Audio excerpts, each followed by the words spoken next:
Okay, we're here. We're back for another episode of Adventures in Business Live. Everything is looking great. Mandy, how are we doing today? Money. I have to tell you, I am coming off of a really exciting week I had last week because I flew up to San Francisco for the California Hotel Lodging Association Hospitality Foundation Gala and Mm, board meeting. And wow, this organization gives away almost $200,000 in scholarships to students, yeah. juniors and seniors students who are either currently working in hospitality or pursuing a career in hospitality. And it's one of those scholarships where we don't dictate how you use the money. We don't say, well, you have to use it for books or you have to use this for tuition or for housing. We just say, you know what? You're going to be a leader in our industry. We vetted you, we've interviewed you, we know that you're going to be a winner, and we trust you to use the money however you want. Like if you want to use it to buy a car, fine. If you want to use it to go to Paris and enhance your hospitality knowledge, fine. Like we believe in lifting up the industry. So it's the one day a year that we actually get to meet the students that won the Mm, scholarship, and then the students actually give speeches. So like the ooh, students, the top 4 or 5 that will get the highest scholarship amount, give speeches, and those are so inspirational. So it was just a great couple of days. It always makes me feel so hopeful for our future. mm. Anybody that says anything about younger generations, just zip that up. They don't know what they're talking about because I like these students are more prepared, more mature, and more ready to go at age 19 and 20 than I probably was at like 40. So Mm, I mm. just feel very encouraged about our future, and just another scholarship gala that just really really rocked. So that's I'm pumped, real pumped All up. right. Pumped Yeah, up. Okay. yeah. I like What it. I like it. what about you? How's all your speaking of students? How's all Yeah. your paper grading? How's the end This of the was semester coming out? this the middle of the semester. This was grading week, so I was able to get all the exams, all the projects graded, all the little assignments. So I'm pretty much caught up, which was a lot.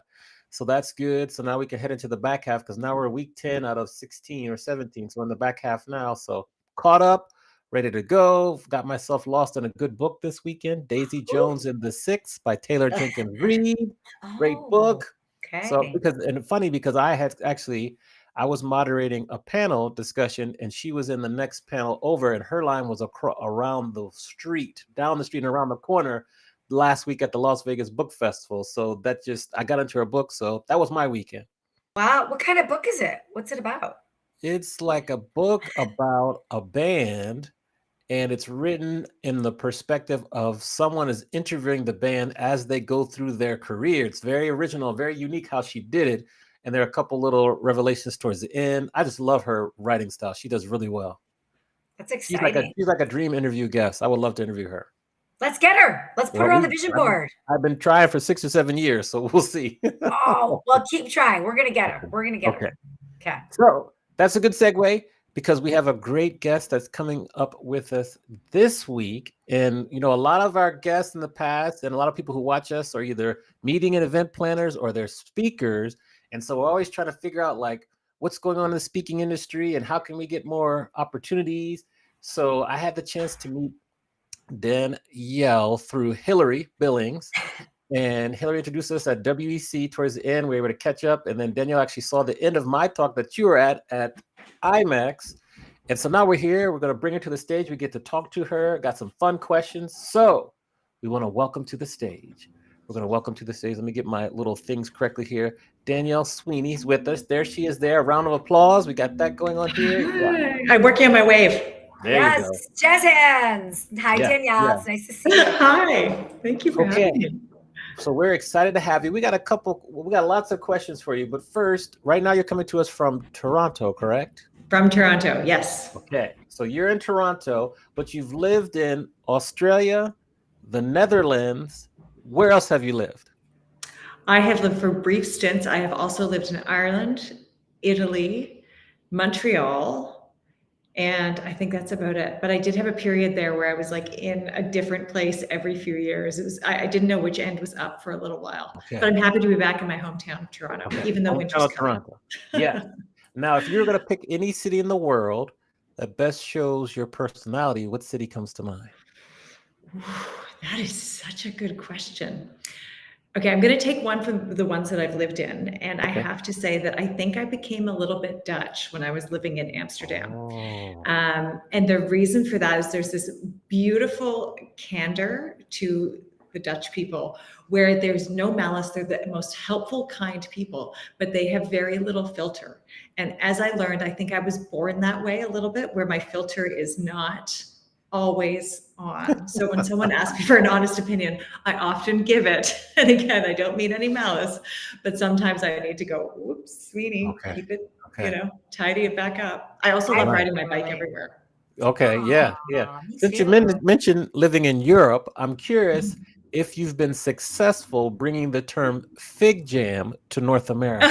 I'm working on it. I am working on it. My favorite expression ever. So can I explain to the people what fig jam is? Explain to the people. Okay. I do, and I do have to apologize, pardon my French, as they say, but it's an Australian expression, which is kind of used when people get a little too big for their boots. They say, oh, they're a little fig jam, a little too, look at me. But what it stands for is, pardon me, fuck, I'm good, just ask me. And the beauty of it to me, I'm like, I think we all need a little more fig jam in our lives. I think we're really good at being really nice to other people and celebrating other people. And we're not always as good at doing that for ourselves. So I always think that we have one of those moments, we have a fig jam moment and we're like, oh yeah, fig jam. Like I did that thing, whether it's something small or something big. So welcome to fig jam, and, fig jam on some, cheese and crackers is also delicious. Okay. So we like it. We like it. Now, before I throw it over to Mandy, if you're going to describe who Danielle Sweeney is in 30 seconds or less, who are you?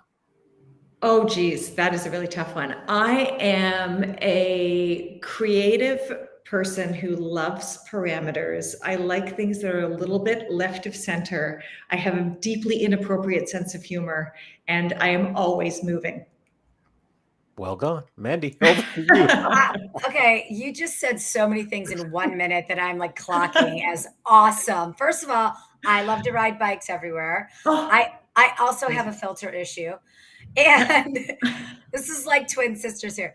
And fig jam, I love this because you are so right. Like people are like, we can't talk about ourselves. That's bragging, or it's not humble. Yeah. It's like, if you aren't going to fill the space with awesome stuff about yourself, nobody else will, or somebody else will fill it about themselves, and then you just get washed under the rug. So I I love this fig jam. I might do a little post about it. I love it. Do you know what? I actually have to tell you, I've got this little anecdote just for a quick sec. But I ran a stupidly long race this summer, trail race that my friend roped me into. And while I was training for this stupidly long race, I haven't run it in a long time, I started getting really down on myself. And I was like, I would never talk to my running partner, Paul, like this. But in my head, which is where the space is, I was like, oh, for God's sake, you can't do this, all this stuff. And so I decided to play around with like toxic positivity and go into like full fig jam when I started to feel tired. And in my head, I'm like, look at you. And I always refer to myself in the third person as Sweeney. I don't know why, by last name. Like, look at you go, Sweeney. Way to go, Sweeney. Like, imagine you're out here. And I started tracking my kilometers, and my kilometers got between 10 and 30 seconds faster only when I was doing that. So like, it didn't do anything else, still felt the same tiredness, but it changed how I showed up. And I was like, well, geez, Louise, like it's time to start doing that all the time. All the time. And it's the energy. Yeah. It's that totally. Whole thoughts become words and words become actions. And like the universe is listening. Like it is listening to what you're thinking. It is listening to that energy 100%. You put out. And I love that. Anyways, speaking of the universe and energy, I want to talk about Keynote Direct in a second, but before we get there, I've got to understand, like, walk us through this transition from gems to stages. Like, how do we start with like this big history and jewels and joy and gems, and now stages? Like, get us to oh my gosh. Day. As my friends joke, they're like, if there is a job out there that Danielle hasn't done, we have yet to find it. So I would say probably much like you both, like multi-passionate, like I have all of these different things that I've done in my life. So I went to school and got a degree in medieval Italian literature in Italian. So, when you come out with a degree like that, like, what are you going to do? But it was actually really interesting because I started work as a jeweler, and I'm a goldsmith by background, or metalsmith, I should say. And worked in Australia, worked in Canada for a long time, worked in Australia. And while I was working in Australia, I kind of refound my love of calligraphy. And so started doing calligraphy. And like in Australia, I had this tiny little studio, and I would make platinum wedding rings on one side with my like welding goggles and the whole 9 yards. And then as my ring was cooling, I would turn around and I'd be writing custom invitations for Chanel's, invite only shows in beautiful classic calligraphy with the dip pen and the whole 9 yards. Wow. So I had this kind of whole world, and then traveled around the world living and raising my daughter. And I ended up in Amsterdam, and I was getting divorced at the time. And my cousin, who has been in the speaking industry since the early 2000s, since 2003, actually, and I were having a conversation. I always found his business so interesting. He was talking to these fascinating people, all of these ideas, like corporations coming to him and going like, hey, we need someone to talk to us about this because this is a problem. And I was always kind of sitting there with my head in my hands, fascinated by it. And I came home, and there was all this transition happening in my life. And he reached out to me and he said, hey, do you know anyone who could do our marketing? We're really blowing up, like business is going crazy, and we really need someone to take over marketing as a full-time role. And I was like, maybe I could do that. And so I put my hand up, and I started in my marketing director role at the Sweeney agency in November of 2019. So you can imagine, much like Christy Steele, right? Like starting events right before the pandemic. Yeah. It's a really interesting time. Yeah. But since then, like it's actually a great time to do what I was doing, because the same things weren't working anymore. Stages were gone. We had to recreate a stage. What does a virtual stage look like? How do you keep people engaged? Where do we find our connection points, and how do we navigate those things? So from a marketing perspective, it was a super, super interesting time to get in there. And what I thought would be an interesting role has really, I feel in my heart and soul, has become a lifelong calling. Like I love this industry, and I love being part of it. And I still get to be part of all these great ideas and see all these things and be kind of adjacent to them rather than just watching them from the audience, so to speak. I love it. I love you just pursuing all these different passions. I think that's super fun, and learning along the way. I think it's great. For Keynote Direct though, how do you compare to a speakers bureau? So for those that are listening or watching, if you're not in the conference business, most speakers come through a speakers bureau. Most speakers at conferences, they come through a speakers bureau, or they've got a big network like Amani and I do, and people like book direct, but most speakers are also like members of multiple speakers bureaus, or they're represented by multiple people, and then the speakers bureau gets a cut of whatever you pay, that kind of thing. So how is Keynote Direct different than the average speakers bureau that's out there right now? So it's a little bit different in a few different ways. And I should probably, the reason I've started Keynote Direct is what I found by working in a traditional non-exclusive bureau is that we weren't servicing a lot of clients in the under 10,000 space. So a lot of our clients would have great big stages, and they would have a budget of $50,000 for a speaker. And then they would have a number of other events throughout the year where their budget was lower, let's say between $5,000 and $10,000. And for the work that we were doing, we weren't booking those under $10,000 spaces. And I think a lot of bureaus are in the similar place where it's hard to find speakers in the under $10,000 space. It's hard to vet speakers because they aren't associated with the bureau, because often the cost of working with them doesn't really end up working out for the bureau, right? They make 25% on a booking. Better to do the same amount of work for a $50,000 booking than for a $5,000 booking. So to me, I was seeing all of these speakers kind of trying to figure out how to crack that $10,000 ceiling without having the experience to really be in that place. So I was looking at the space and going, okay, where do our clients go? And then where do these speakers go to start to build their name so that they can get better and better and start to have bigger stages?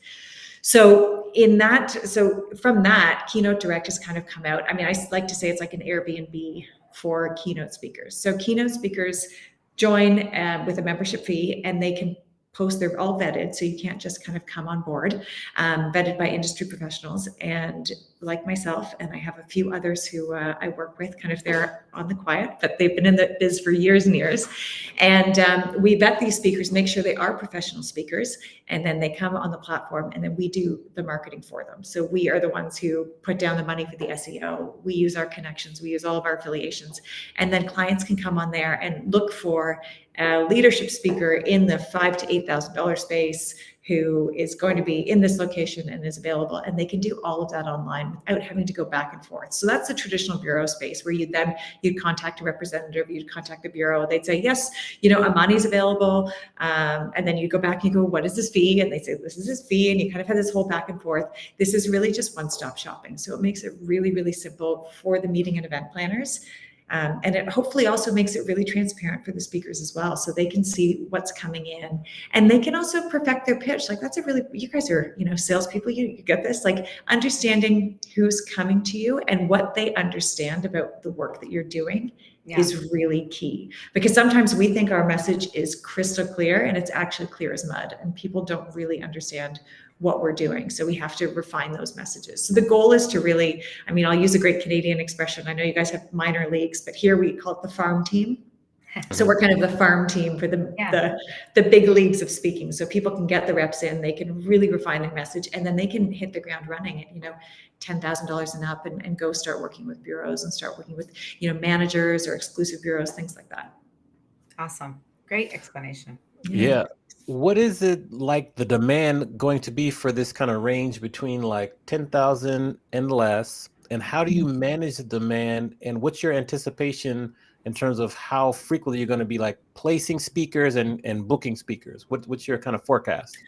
Oh my goodness, I wish I had a crystal ball to tell you exactly. Like with all this, it's really funny because I've always been an entrepreneur and I've always had my own businesses, but I've never done it on this scale before. So I started to kind of look into all the scientific methods of forecasting and identifying and the what and how and whatever. And really, the most successful entrepreneurs said to me, they're like, you kind of just take a guess. So I'm guessing that we're going to be looking at a pretty sizable part of the population, because the one thing I did, and we were talking about this a little bit earlier, but going to MPI's WEC in June, which is just, anyone out there who's not been to WEC, it's absolutely fantastic for meeting and event planners. Like the education there, I thought was really incredible. So talking to event and meeting planners there, every single person I spoke to said, yeah, it's no problem to get a high value speaker, but it's really hard to find someone who's good in those lower numbers. And that was 100%. And you guys have spoken to me for 20 minutes. I can talk the hind legs off a donkey. So I was out there talking to people, and that was 100% the answer for most people. And we also see our industry is blowing up. Like the meeting and events industry is meant to be worth about $1 trillion, I think, at the last count globally by 2030. Like that's extraordinary. And yes, I know the keynote speakers are only a small portion of that pie, but when we look at what is happening in the events industry is that people are looking for more and more experiential, holistic experience, to double down on that word, but they're not just looking for someone like the one and done sort of keynote. So if we're coming in and speakers are coming in and they're coming in with something a little bit different than just the getting up on stage, yap, yap, yap, and off they go, that's a totally different thing that they can then market. And so if we're starting to do that at these lower fee ranges, as people are starting out, maybe they have 100 events under their belt instead of 1,000, and they're starting to already create that becomes part of their DNA. And then that becomes part of the DNA of meetings and events. And that gets pretty exciting. So to answer your question, precisely, I don't have an answer for you. I'm hoping we're going to have about 200 speakers online within the next 6 months. We're already, well over 50, which is super exciting. So I'm onboarding some of those speakers now. And we're growing. There's a ton of interest. And again, all the meeting and event planners, whether they're meeting and event planners solely, or they are like many meeting and event planners, they do 10 other jobs. Yeah. And this is just one part of it. They're starting to realize that they don't need to be doing all this legwork themselves. Like vetting a speaker takes forever. So to spend 30 hours vetting a speaker, it just doesn't make sense. So whether it's Keynote Direct that you use, or it's one of the bureaus or companies out there, like please use them. It costs nothing and it will save you a huge amount of time and effort. Nice. When you're looking at like the future of speaking, in the future of keynotes and workshops, you kind of mentioned a little bit more experiential, less of the one-stop shop. What else can you tell us about the future if you're making a prediction or you're kind of thinking, where's the industry going? Oh, that's a great question. And we've actually been talking about this a lot in the masterminds and the accountability groups that I am in, which encompass so many different people in our industry. What I found, and again, I started in November 2019. So there was a massive shift very, very quickly within those 5 months until the pandemic really hit, is that the days of the guru on the stage are gone. Those days of someone getting up there and just talking at people and leaving, as I was saying, people now want to understand. And I think this probably had a large thing, largely due to like social media and stuff during the pandemic, where we were seeing into people's bedrooms. We were kind of in their lives. And now that's a really big part of it. Like there have been some speakers where you don't actually get to speak to the speaker before they get on your stage. And to me, I'm like, what? Like, this is a person. I'm a person. You're a person. Let's all just connect and make sure it's a good fit. And that's happening less and less frequently. So in terms of things changing, I think there's going to be longer relationships with the speakers. And again, I'm just using the word speaker as kind of a generic, but whether they're doing events where there is, breakouts, there's follow-ups. We have a lot of speakers doing ongoing education and research over time. So it's not a one and done. The biggest mistake a speaker can make these days is to have nothing to follow up with after they get up stage. Like, how do you reconnect with people? How do you check in a few months later and go, hey, was my message sticky? Is there anything else I can offer you? And not offer you from a perspective of, another $12,000 or whatever, but hey, what else do you need? Is there a message I can send to your people? That sort of thing is going to start to develop a deeper trust between the experts, who are you guys, who are the speakers who are on the stages, and the clients themselves. And then you can start to see some change. Then there's some commitment to ongoing change and some accountability. And I think that's something that I really hope to see in the next 5 years is becoming the norm, rather than those, few companies that are really just on the edge and on the frontier of that sort of real development, rather than lip service to change and growth. Interesting. Mandy? I like this continuing the conversation trend, because I just know for myself, that's a question that buyers ask me all the time. They're like, okay, well, once you're done, how can our people interact with you? How can they continue to follow you? How can they continue to benefit? So I like that you're approaching it from that lens of like, oh no, we want you to continue the conversation with the speaker and grow together. I think that's awesome. When you're vetting, because you said not everybody can sign up. When you're vetting speakers, what are you looking for? So a really big part of what I'm looking for is, well, obviously professionalism, but also a point of view. And what happens from that perspective of that point of view is that we're looking for someone who isn't just parroting the same lines. So for instance, one of the speakers I work with, well, I also have a speaker management company for speakers who are kind of in 15,000 and over range. And one of the speakers that I work with is, all of them are pioneers, but one in particular was looking at demographics. He was in sales for years and years, and he was looking at demographics and psychographics and all the different ways that people build their organizations and build the sales for their organizations. And he started thinking, wait a sec, this doesn't seem to make sense. Why would a 35-year-old guy who is from this place and has this income be the exact same as this 35-year-old guy who does these things? Like, they have totally different values. And so we started looking at values. What are the things that people value? And then how do we come together on values rather than demographics? So this is pretty groundbreaking. Like, everyone has spent millions on their demographic profiles and their psychographic profiles of their clients, but no one's actually looking at what these people are valuing. So this person's come in, and for the first few years, it was an uphill battle. He had to help people understand what he was doing because no one had heard of value graphics. Yeah, and nobody understands. Yeah, or nobody they don't value on value. Yeah, exactly. Sure, and then so they actually true. see, and then they see the results and they're like, this is fascinating. So that perspective, that point of view is so, so important. And that's what's going to differentiate you. And then the other side of that is the point of view in terms of you as a person. Like, we were joking about having no filter, right? As soon as I start to lean into that and go, I guess this is just me, wonderful things start to happen. So don't feel like you need to be wearing the pearls just because you speak about leadership. If you are funny and witty and on top of things, guess what? There's going to be an audience out there for you. Our industry is so, so big, and there are audiences for all of the people, but you have to be aligned with your messaging and the value that you're providing as well. Like, nobody's going to pay for fluff anymore. There's no more kind of rah inspirational speaker and no content. Like, that's just not happening. So that's a really key aspect that we're looking for. I love that. And then as we look at your business, right, it's this like three-legged chair thing, right? It's like you need the speakers to fill the funnel so you have inventory, right? But you need the clients to actually use the tool and book the speakers. So when you're running your business, how are you managing both of those? Like, how much time are you spending on both, or what's the strategy looking like to fill both those buckets? Oh gosh, it's, like anything. And I think both of you can appreciate this. It's this never ending list of things that you need to do. I've got my book here with all of my different lists in it. And I think the key part of any entrepreneur's journey is that we start out with this really, and I know, Amanda, you speak about this a lot, like creativity, right? We start with this real creativity and desire and drive to do things a little bit differently or to shake everything up. And then when it comes down to it, it's actually quite procedural. So with the speaker part, it's getting to know the speakers and kind of taking the time to understand what they're about, so that when people ask, and I have tons of bureaus already coming to me being like, hey, my client's got a 10K spot, can you help me out? So that's really exciting. We're getting buy-in from our industry. So that's kind of that one point. And I find the speaker part is right now it's procedural, it's vetting. I have to be very, very analytical. And then from the client perspective, so that we're calling them the speaker seekers or the seekers. Ooh, isn't that cute?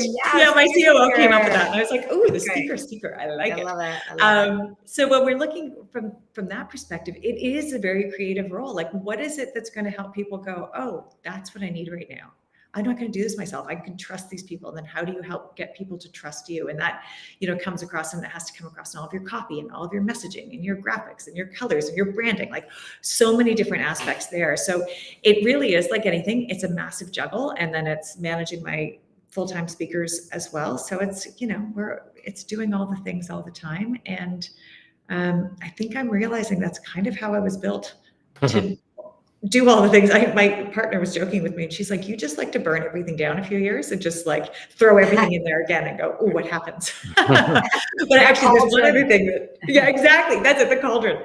Yeah. There was one other aspect, and this comes from my COO, and she's absolutely wonderful. She has run a very successful business of her own, and she calls it the marshmallow approach. This whole idea of hustle, and especially in startup world and as entrepreneurs, that we have to be hustling all the time. Hustle. And I don't work well when I hustle. It exhausts me. I end up running around like a chicken with my head cut off. I don't focus on anything well or follow anything through. And she has this marshmallow theory, and I really like it. And she's like, let things come, be soft. approach them. If you're at a point where you're not producing something, go out for a walk, take some time, take space. And when we look at some of the most, successful people in the world, or some of the people that we look up to in terms of productivity and success and whatnot, a key part of what they do is taking time to just realign, absorb, not hustling. Like hustle culture is, maybe I'd be, as we were joking before, like it's sitting on a stack of money at the moment, but I have zero interest in wasting my life in order to hustle. So that's something that I'm really trying to focus on, is trying to find some balance and not overdoing it. Yeah, space, silence, and stillness. There's magic in all of that, for sure. Right. And entrepreneurs, and all your speakers are entrepreneurs. Like, Totally. entrepreneurs need to be reminded of this, because I'm a big fan of hustle and grind and grit. But I found in the last 5 years or so, like, I literally block out time in the calendar for rest. I build in time for retreats. Like, you can't do all the stuff that you want to do if you're running on empty, right? You've got to fill that tank back up. So I'm glad to hear that you recognize that and that you preach that through your business. That's really awesome. Well, I think you bring up a really good point there, because I think it's probably that traditional hustle culture is dead, but the grit is there, and the resilience is there, and the focus is there, but it can't be there 24/7. And I think that's the shift that we've kind of noticed, thankfully, in the last few years, and probably age too. Like, you know what? I don't need to be doing this to the point of exhaustion, where in my 20s, I don't think I would have hesitated. Yeah. Now, I'm curious, you've been a part of IASB. Okay. Yeah. I was about to say something else. How has that participation, and explain to people who might not know what it is, and also how has that benefited you personally and professionally? Oh my gosh, I could go on about this for a decade. So IASB, which is we all kind of slur it together. IASB is the International Association for Speakers Bureaus, and the name is a little bit misleading because it is focused on the speakers bureau space, but actually it's lots of people who are professional, invested, and part of the professional speaking industry.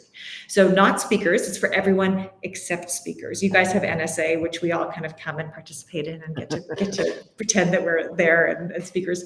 But we are a group of, I think we're a pretty small group, actually. It's a few hundred members, but it's professional speaking industry people. So managers, bureaus, vendors, you name it. I joined as part of the Sweeney agency when I first started in the speaking world, and found that what is a very competitive industry. I mean, you're in the speaking world, it's competitive. We're looking for similar spots. We have similar speakers, similar topics. We represent a lot of the same speakers in the bureau world. Like, there'll be speakers who are on Keynote Direct, and they might be on 10 other bureaus. So we're all basically have the same product. But my goodness, the level of collaboration, of cooperation, of community that has been fostered in that IASB world is really extraordinary. So we have a marketing group that meets every month, and they're the directors and heads of agencies, of bureaus, of management companies. And we all get together and talk about what's working, what's not working. Hey, I'm doing this with my newsletter. It's been really great. We've had open rates go up by 10%. Like, I'm doing this. Hey, have you worked with so-and-so? And it's really fascinating, because this level of kind of collaboration over competition has really been extraordinary, both for my own personal growth, like that. I am immensely grateful for I can call any one of 10 people up and say, hey, I'm having this problem, or this client said this, or there's a contract issue. Can you help? Have you seen this before? And invariably someone will say, oh yeah, no problem. Here's what I've done. Here's how I can do this. And that is, for a competitive industry, it's really extraordinary. And I feel really, really fortunate. So from both a professional standpoint, but then a personal standpoint, I mean, you guys are in this business. People in this business are awesome. It is the most charismatic, interesting, fun group of people. Like our conference, it blows the roof off. It's a bit like NSA. It's just like you get into that lunch area, and it is like deafening, the volume and people speaking. So it's a really, really fun thing to be part of. And I just feel so fortunate to be in that world and to have those colleagues. I mean, we do a strange thing. And it's really great to talk to people who also do that strange thing and collaborate with them and ask them questions and connect on what's happening in our world. Interesting. Now, based on your experience and expertise, what are the best ways for up and coming speakers to grow their speaking business? Oh, that is a great question. And there are so many different things that speakers can do. I think one of the key things that I think people get wrong a lot is that they create this massive social presence. I think it's really important. And you look at how a great social presence is cultivated, it's adding value. That is a really, really key part of it. So I think a lot of speakers who are just starting out will just look at getting their name out there, their name out there, their name out there, but they're not necessarily adding value. In this space, it's not celebrity that people are looking for. They're looking for value. Our clients are looking for what their people are going to find out. So that's a really key thing to focus on. So when you are on your socials and there is that very low barrier to entry, just always be thinking about who that end client is, because they're looking at the people who book you are the ones who are looking at how great you're going to be on stage and what their boss might think, what their clients might think who are in the audience. So if you're talking about, team culture and there's kind of silly things on your Instagram that don't align with that messaging, you do want to think about that sort of alignment and the value you're providing. And that is, you become the brand. And that is very different from you as a person. So I think just being aware of that, that's one key thing. And then the other part would be to be very, very clear on the transformation that you create in your audience or for your audience. And that's what people are looking for. They're all looking for some sort of transformation, whether it's, 10 things that they're going to do, whether it's one thing that someone's going to do. One person in an audience of 1,000 is going to walk out of there and be like, that's the thing. That's what you want to be looking for. I mean, I think it's David Ogilvy, that idea of talking to like one person in one audience. That's what you're looking for. And if you can start to communicate that in a very effective way, people are going to start to buy into what you're doing, because people can resonate with it on a very human level. And that's where we've seen a big shift. We've seen, life, it's no longer personal or professional. It's personal and professional. So when we're looking for that transformation, it can be on so many different levels. And you can speak as a human, right? Human to human versus guru on the stage to audience. Interesting. Okay. Now we've come to the point in the show where it's time for you. We're going to flip the script. So you can ask myself and Mandy any question you like. So who are you going to ask first? And what is said question? So who's first?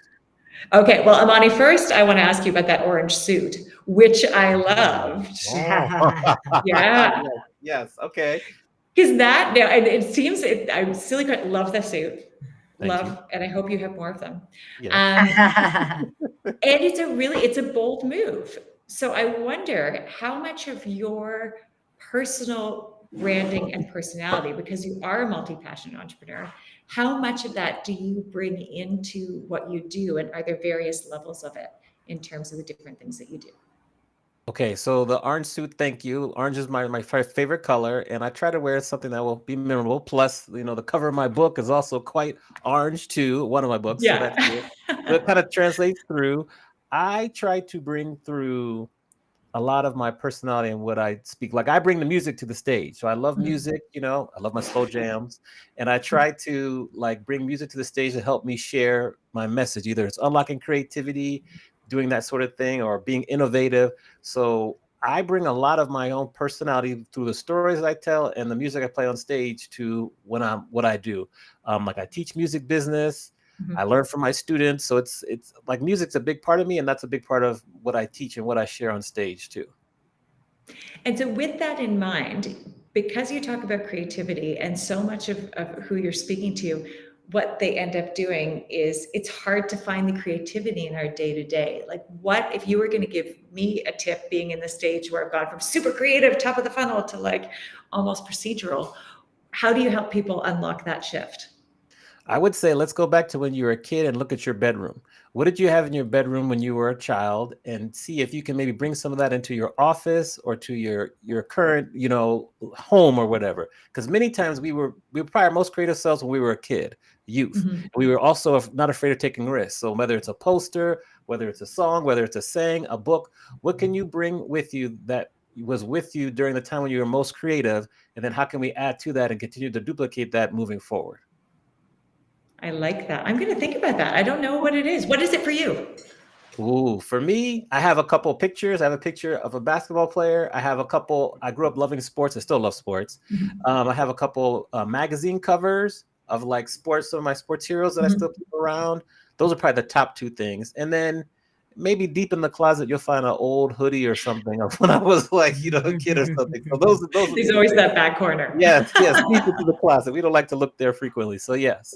I love it. I love it. Okay, so now flipping that to you, Mandy, especially with your sales background and your coaching background, how are you bringing some of that creativity? Because a lot of people are like, sales not creative. There isn't a whole lot to it. How would you respond to that? Well, I think that's bonkers because the best salespeople are the most creative. Like, you have to be creative to find new ways to be memorable in the marketplace, to stay on your customer's radar, to close. I mean, just closing tactics in general need to be creative. The only way you're going to be successful as an entrepreneur or as a salesperson is if you tap into your creativity. And I think it starts with actually making time for creativity. I think you had talked about this earlier in the interview when you had said, people need to make time for themselves, make space for themselves. I would encourage people to build on that, make space for creativity. So whether that is like once a week on a Friday at 3:00, where you're reading for an hour, or you're looking at different ways people are doing business. Like, you have to make space for creativity because any old person can go out of the office, right? And just put the boring, like, out of the office, when, where, hi. Yeah. That's so stupid. But the best salespeople write an out of office poem, or the best salespeople write an out of office haiku, or the best salespeople have their signature line and they love bacon and their name is Lisa and it's a picture of the name Lisa and bacon. Like, these are the things when your customers get an email from you, they're going to remember you. They're going to be like, whoa, great email, right? They're going to remember you. And it's not just your customers, it's your vendors and your suppliers. They are going to want to work with you. If there's a choice between giving you a discount and giving that boring old frumpy person a discount, you're going to get a discount if you ask, because they like your signature line. Like, so I think there's only space for creativity in sales. And I think the best salespeople are the ones that are creative. Like, they're coming up with interesting ways to present a proposal.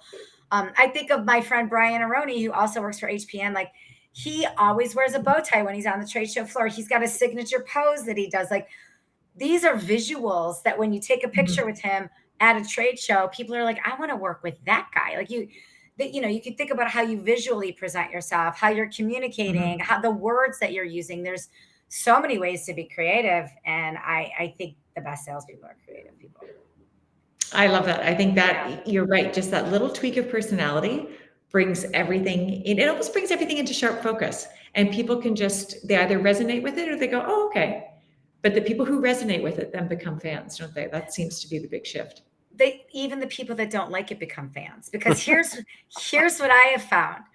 I have found that I can't tell you the number of coaching sessions or speeches where I have suggested an out of office poem. And I'm like, if you are not, I'm totally doing that, by the way. I'm stealing that one for sure. I'm doing it. If you're not a writer, you just go into ChatGPT and ask them to create an out of office poem in the voice of Chelsea Handler, Jerry Seinfeld, or George Washington. Like, these are memorable things, right? But I can't tell you the number of people I've said this to who come up to me after and they're like, yeah, that's just not my personality. I can't do it. I'm like, well, just try it. Just see what happens. Yeah. The people that try it actually love it. But the people on the receiving end who don't like it, they will tell you, I love this, but I could never do this myself, which is fine. You're still going to be memorable to that person. Even if it doesn't resonate with that person, your goal is to be memorable. That's it. Yeah. They don't have to like you. They don't have to resonate with it, but they just have to remember you. I love that. That is awesome. Yeah. I'm totally stealing that. I'm going to send you my poem. I almost want to go away now just so I can write a poem. Oh, do Don't take tomorrow off. Send me your poem. Send it to me. I'm going to. It's going to be good. Yeah. Now, but okay, this is something that I'm very interested in this too. So I'm fascinated by the fact that you both have different like resolutions. I know, Mandy, you have your birthday resolution. So happy belated. But now kind of 3 months, 2.5 months in, where are you at with those resolutions? Like, do you do a check-in? I'm a January birthday, so mine kind of coincide with the start of the year. And I know, Amani, I think you're saying March or April, you and your gang get together. Yeah. Yes. So how do you guys find, once you're kind of in it a little bit, how do you find your levels of resilience and flow when it comes to keeping those up?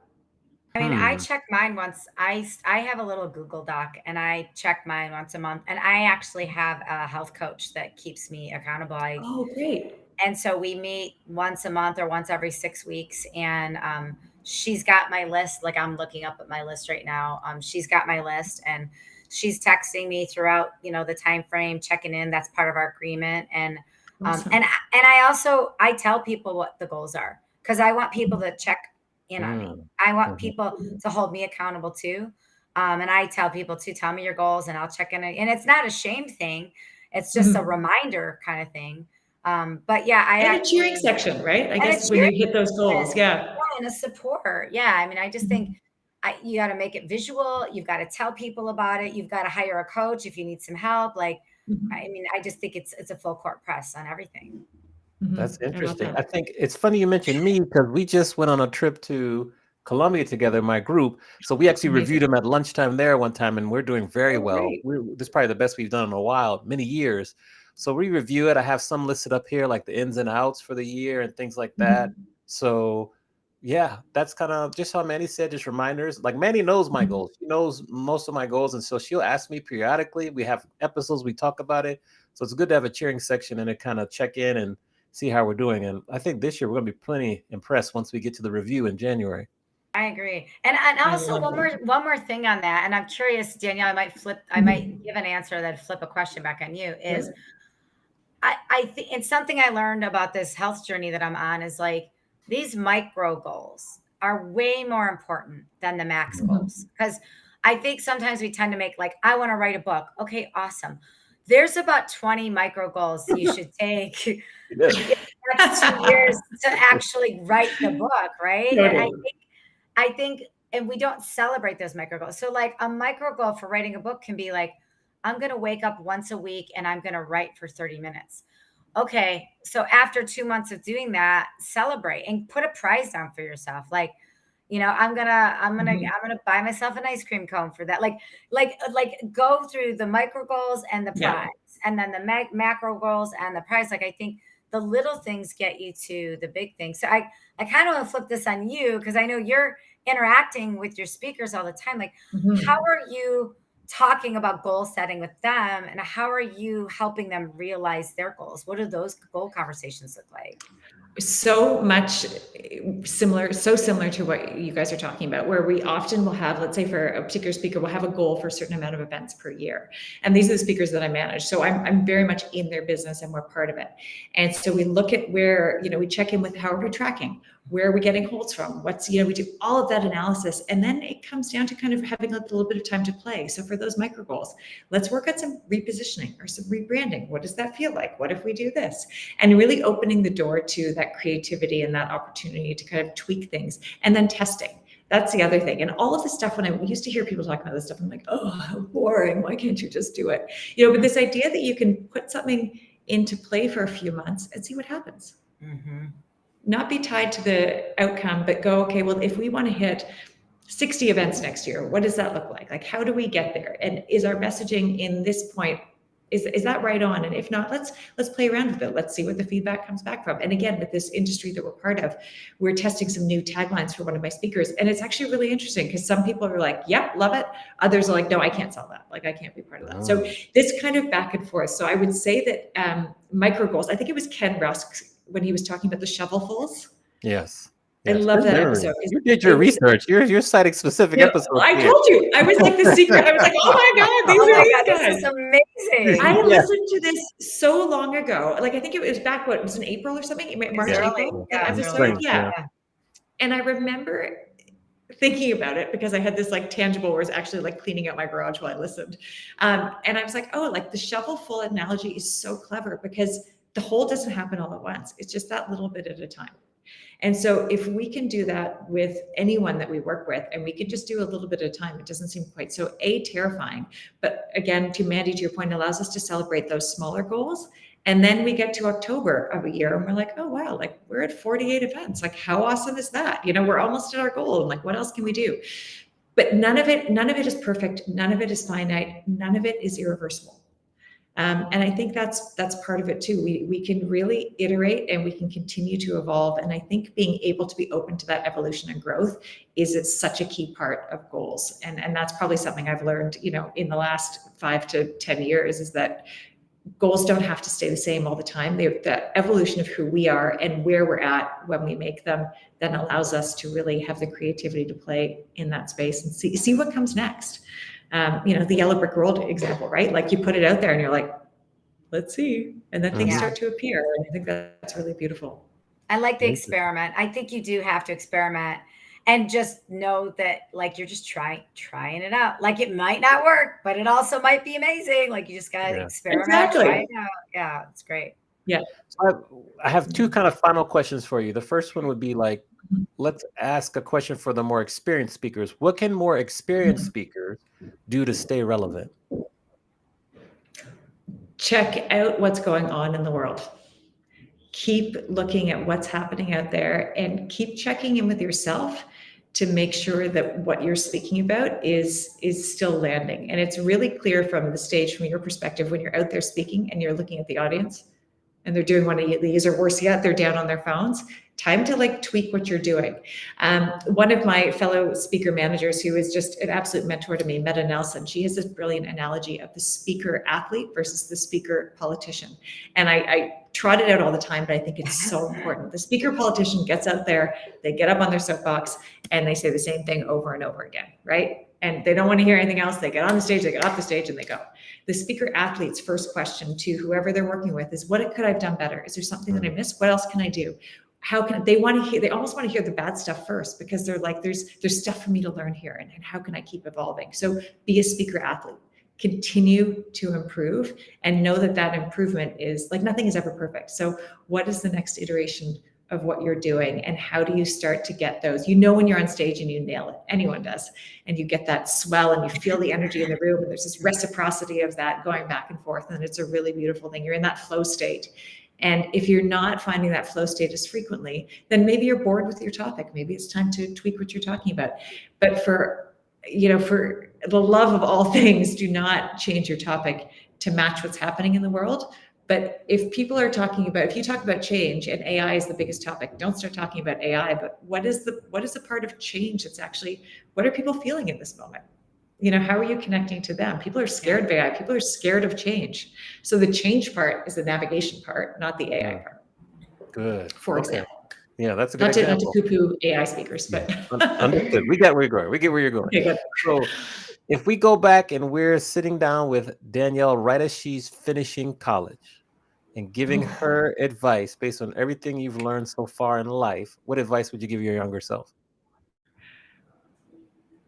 Trust yourself. Okay, that would be, tell us more. That would be my biggest thing. And I was, it's so funny. I've always been a journal keeper, and I go back into my journals and I am the same person, right? Like I look back and I'm like, journals, same person in there. Yes.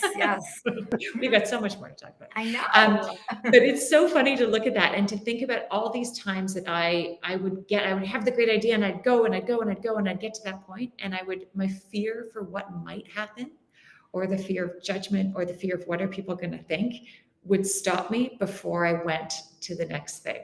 A friend of mine said to me recently, and I don't know where the quote is from, so I can't attribute it to anyone, but it was, don't stop before the miracle happens. And I love that. And it literally gave me those chills, because the miracle is actually the part that we're doing it. We've conceived of this thing, or whatever it is, whether it's, deciding to go for a 5K run you've never run before, or, launching a business, whatever that thing is. But I would kind of freak out before I actually hit go on something. And so I wish I had followed through. And again, I believe in a career portfolio. All things lead us to where we are in any given moment. So this is the thing. But I actually felt it like last week, as the website was going to start to go live and the speakers were going to start, and I did one of these, and I actually had to kind of take myself off, be a bit of a marshmallow, and be like, all right, chill out, go for a walk, It's all okay. You can keep going. But that would be the thing that I think, and it still would have taken me 25 years to learn. Let's be clear. I'm a slow roll, but the message has finally landed. Fair enough. Great. Mandy, over to you to close us out. Well, I'm glad you brought up the website. Share the website with everybody that you are about to launch, because by the time this airs, it will have just recently been launched. Yes. Oh my gosh. My heart just leapt in my chest there. So the website is a simple one. It's keynote.direct. And it is going to be out there. You're going to have we've got 50 speakers all excited, ready to go. So we're going to have them all uploaded on there, and seeing what the website's all about, and start to play around. And you know what, as I said, the speaker athlete idea. I would be a business athlete. Like, I want to know how things can get better. I want to hear from our speakers. The power of community is so strong. So the goal is for our speakers to be connecting and learning from each other and growing together. And the same thing for the meeting planners. There's awesome opportunities out there for meeting planners to connect and grow together. And I think your community, the meeting planner community, does that already. But how do we start to do it together so we're not on kind of two sides of the fence? We're actually coming together and going, hey, I have this idea. Or what about this experience? Hey, you talk about this. How can you bring this into here? So keynote.direct. I love to hear your feedback, and I'm so excited to work with you both. So yeah, that's awesome. Well, thank you so much for being here. I feel like we have to have a separate call. There's so much to talk about. Oh, there's so much to talk about. This is like, we're going to sidebar all these things. Yeah. But I think if you're a planner or anybody that has meetings and you're listening to this is a really good solution to your speaker problem. If you're a speaker and you're sort of not happy with your current agent or your speakers bureau, or you don't have one, this is a great solution to your problem. So I just think there's a whole bunch of ways that people can work with you, and I'm excited to see you grow. It's going to be awesome. Awesome. Thank you. Thank you both so much. You're welcome. We're going to put you back in the green room momentarily. Stay there. Don't go anywhere. We're going to give a round of applause again for our guest, Danielle Sweeney. So there you are. All right. Thank you. Okay, Mandy, another great show. Lots of good information. Show. Yes. Great show. Yes. Yes. Who do we have to look forward to next week? We have a celebrity chef on the show, Monty. I'm so excited. Yes. Okay, tell us. So we have the winner of the most recent show called Yes Chef, which is Martha Stewart and Jose Andres' show. We have Chef Emily Brubaker on the show next week. I'm so excited. She is a San Diego native. She's got a raspy voice like I do. And she is a really personable chef, but she's just got a really cool history of, being on the fish docks with her family. And she won the show, and she's got a lot of great stories about that. So tune in next week. It's going to be pretty awesome. Tune in. Shout out to Kelly Holmes, who was in the chat. Thank you for dropping a comment. Hi, Kelly. Yes. Thanks again to Danielle Sweeney for joining us today. Make sure you rate and review the podcast or the video stream on whatever platform you are watching or listening on. Don't forget to subscribe on YouTube. And with that, we will see you all next week, 4 p.m. East Coast, 1 p.m. on the West next Monday. And we'll see you soon. See you soon. Bye, everyone.